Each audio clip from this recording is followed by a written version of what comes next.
Hi everyone, I'm Patricia, a Phoenix-based real estate agent and proud owner of my own agency.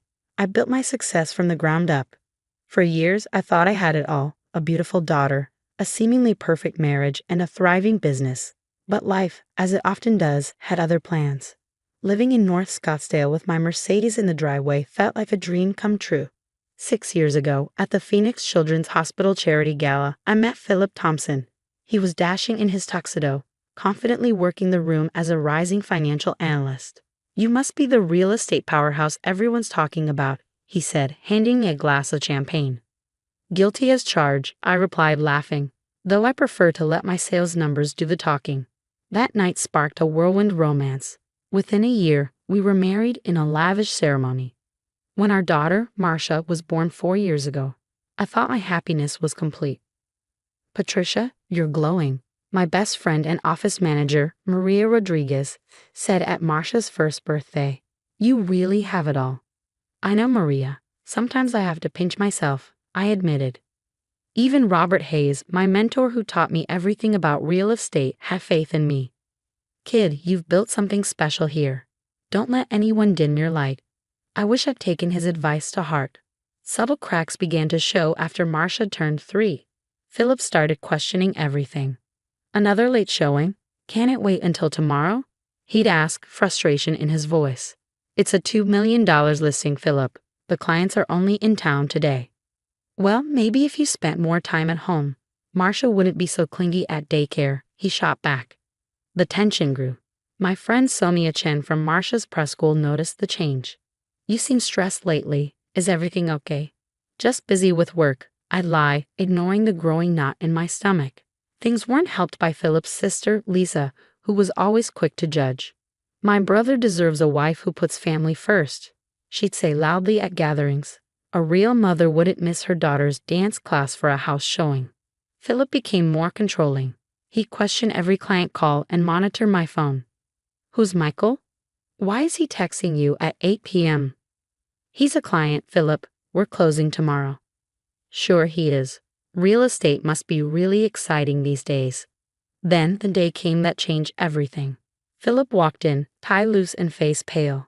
"I got laid off. Corporate restructuring," he muttered. I reached out to comfort him, but he pulled away.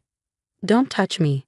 This is probably what you wanted anyway. Now you can be the big shop provider while I sit at home like a loser."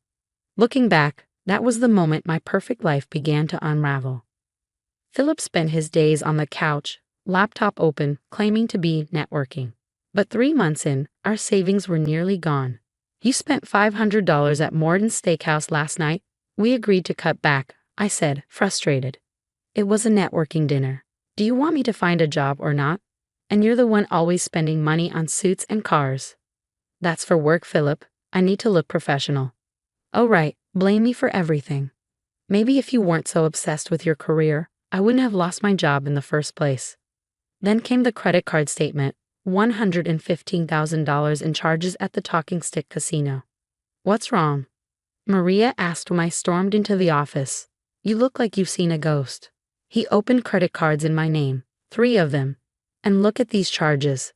Every time he says he's networking, it's a casino." "That's identity theft, Patricia. You need to act." But things only got worse. One Tuesday, I got a call from Marcia, sobbing. "Mommy, everyone's laughing at my clothes.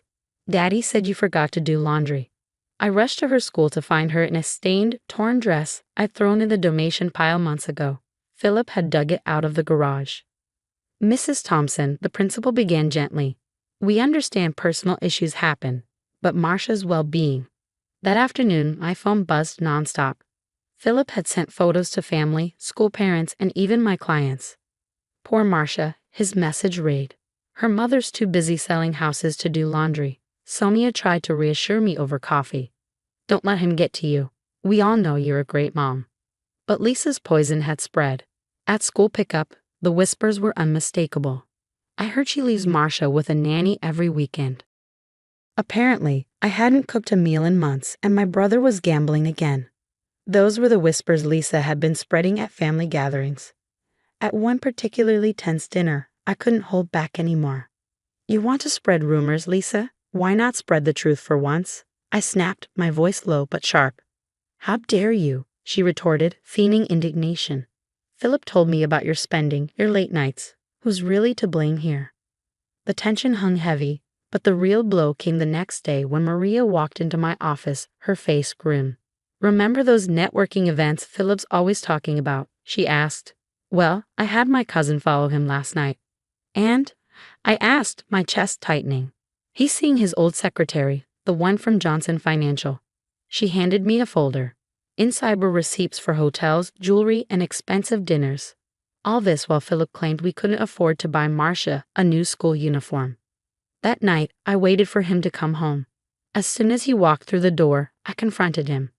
I want a divorce, I said firmly. What? His face twisted in disbelief. I found everything, Philip. The gambling, the affairs, the credit cards. He lunged forward, knocking over a lamp. You ungrateful. I gave you everything. No, I said, my voice steady. I gave you everything, and you destroyed it all. The next morning, I called my lawyer. Signing the divorce papers, I thought of our wedding day, how happy I'd been. But that man, the one I thought I'd married, was gone. Maybe he never existed at all. The monster wearing his face had made sure our daughter went to school in rags just to hurt me. This wasn't just about me anymore. This was war. The divorce proceedings turned uglier than I'd imagined. Philip and Lisa spread lies faster than I could counter them.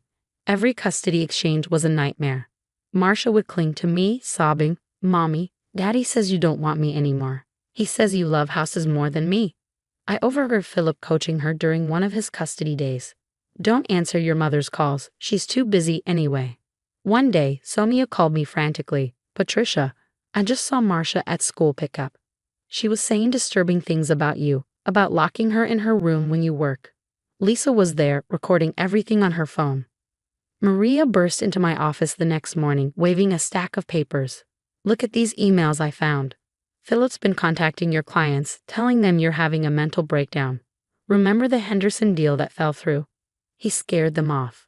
But it didn't stop there. He's been forging paperwork, Maria continued, claiming he invested in the agency when you started it. Thankfully, Robert stepped in. Listen, kid, I've got a friend handling your case personally, but we found something disturbing. Philip's gambling debts. They're tied to some dangerous people.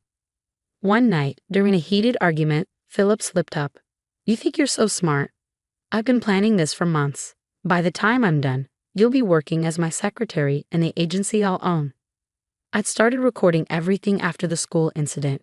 His threats, his lies, they were all documented. One evening, he was 2 hours late for a custody drop-off. Marcia wasn't at home. Panicking, I called the neighbor, who told me they'd found my 4-year-old wandering the street alone. Daddy went to the casino again, Marcia said tearfully to the CPS worker. He told me to watch TV until he came back. Things escalated further when Amanda, Philip's former secretary, reached out to me. You need to know the truth, she said. We weren't just having an affair. He used my computer at Johnson Financial to hide money from the IRS.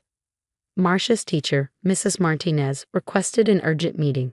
She's having episodes during his custody days, crying, refusing to participate. Yesterday, she said, Daddy's friends from the casino scare me. At the next custody exchange, Philip and Lisa showed up clearly drunk. You think you're winning? Philip slurred. I own you.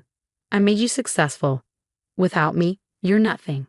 I slipped my phone into my pocket, its recording app already running. Keep talking, Philip, I said quietly.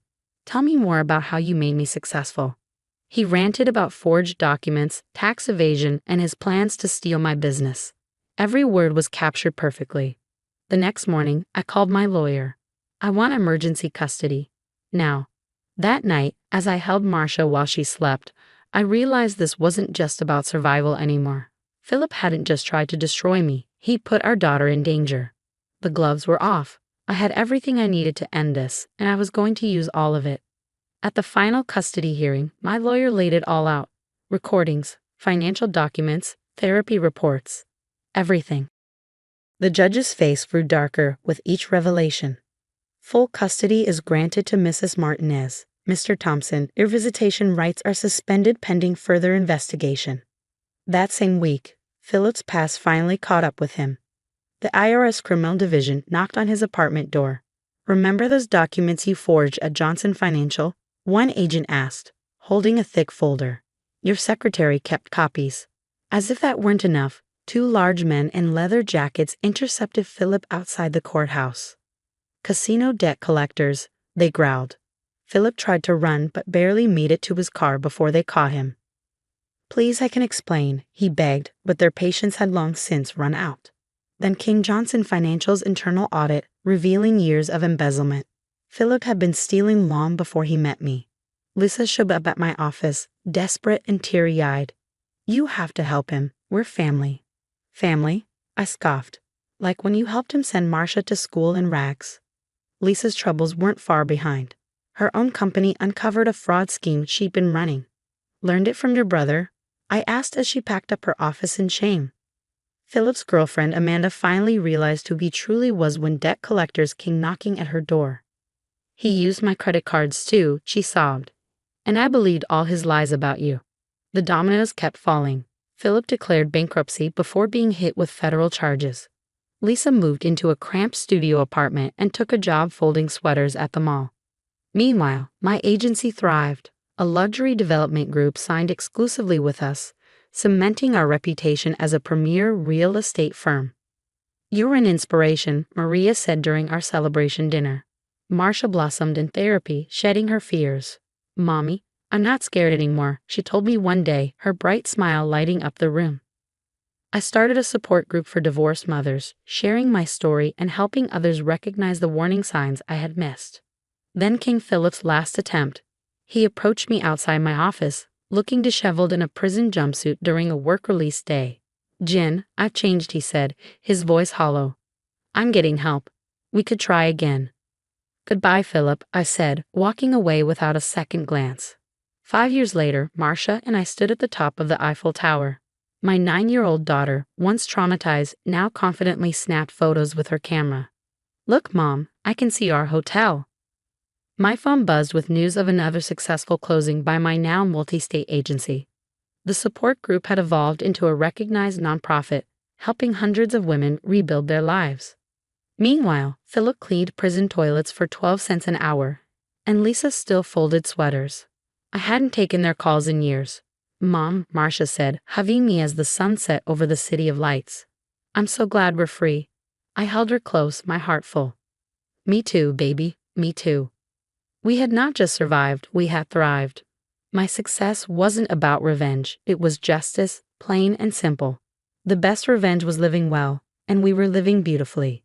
What would you do if your spouse deliberately harmed your child just to ruin your reputation?